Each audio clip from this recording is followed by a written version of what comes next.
Throwing a baseball is a muscle memory players refine from the first time they pick up a ball.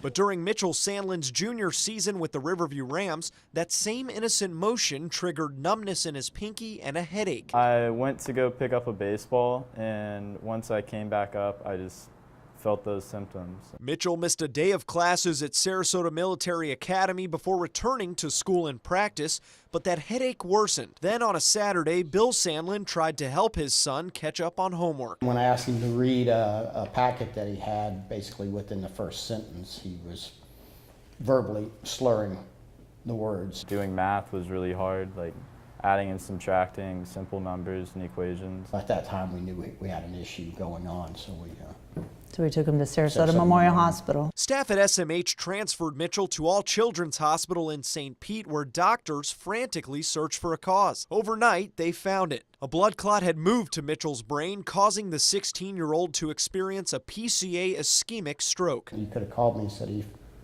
had a heart issue on the baseball field, but last thing was having a stroke.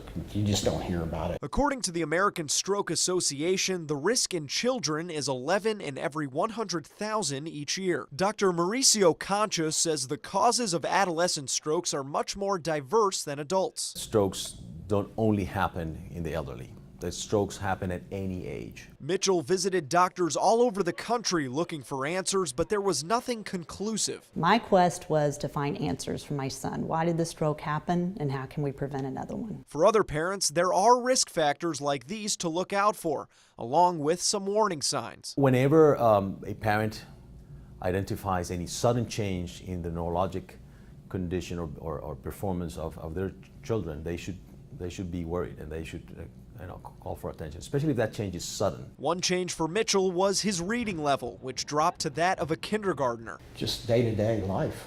There were things he'd forgot. Street signs, as he was saying, so driving, so that's, Locations, faces of friends, Yeah. people that he'd known for years. He'd question who they were. And physically, he had lost almost 40% of the vision in the upper right quadrant of his eyes. Through months of rehab, the reading would come back. But over the summer, a determined Mitchell returned to the mound despite little progress in his eyesight. When I went out to release the ball, I could not see at all where the ball was going. Like, I couldn't see the catch or anything.